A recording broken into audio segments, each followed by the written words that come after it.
তোমরা সবাই কেমন আছো? আশা করি তোমরা সবাই খুব ভালো আছো। আমার শরীরটা একটু খারাপ জানো, ঠান্ডা লেগেছে আর এতটাই গলা ব্যথা, খালি বারবার মনে হচ্ছে একটু আদা দিয়ে চা খাই। আর এই যে ঠান্ডা পড়েছে, চা তো খেতেই হবে, লিকার চা আদা দিয়ে। চাটা খেয়ে সকাল সকাল চলে গেছিলাম এই যে কাজ সারতে। দোকানে গিয়েছিলাম, বেশিক্ষণ থাকিনি, চলে এসেছিলাম। এসে পরে বাড়ির কাজকর্ম একটু সারতে লেগেছিলাম, যে কিছু করার নেই, বাড়ির কাজকর্ম করতে। আবার এটা দেখো, এই স্ট্যাচুটা আমাকে এনে দিয়েছিল তো রুবেনা, কালিম্পং থেকে, ভীষণ সুন্দর। আর দেখো চলে গেছিলাম ছাদে, আমার গাছে ফুল ফুটেছে, সেটাই তোমাদের সাথে শেয়ার করতে। আর ওয়েদারটা দেখো ভীষণ সুন্দর, কিন্তু ওয়েদারটা ভীষণ সুন্দর হলে কি হবে, একটু ঠান্ডা ঠান্ডা হাওয়াও দিচ্ছিল। আর এইদিকে বৃষ্টির আজকে স্কুলে 20 মার্কসের কপি দিয়েছে, তো বেশ ভালোই করেছে। আর খিদে পেয়ে গেছিলো, মিষ্টি খেয়ে একটু জল খেয়ে চলে গেছিলাম ঘরে।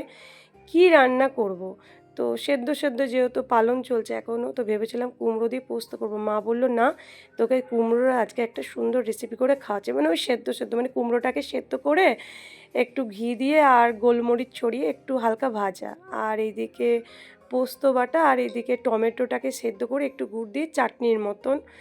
আর এইদিকে দেখো সোয়েটারটা মানে এতটাই রোয়া উঠে গেছিলো, দেখে মনে হচ্ছিল কতদিনের পুরনো। এই মেশিনটা নিয়ে আমার ভীষণ উপকার হয়েছে, নতুন লাগছে এবার রোয়াগুলো তুলে সোয়েটারটা। আর এইদিকে দেখো রান্না আমার কমপ্লিট হয়ে গেছিলো। রান্না করেছিলাম গাজর দিয়ে মুগ ডাল সেদ্ধ, আর এদিকে ফুলকপি আলুটাকে সেদ্ধ করে, বেশি করে টমেটোটাকে সেদ্ধ করে মা টমেটো দিয়ে আর ওই গোলমরিচ গুঁড়ো দিয়ে বেশ ভালো করে একটু সেদ্ধ সেদ্ধ বেশ বানিয়ে দিয়েছিলো, খুব ভালো লাগছিলো ঘি দিয়ে খেতে। আর এদিকে কুমড়োটা করে দিয়েছিলো মা ওই তো ভাজা ভাজা করে, আর টমেটো সেদ্ধ গুড় দিয়ে মানে চাটনির মতন। তোমরা সবাই খুব ভালো থেকো, তোমাদের সাথে আবার আমার দেখা হবে নেক্সট ভিডিওতে। টাটা।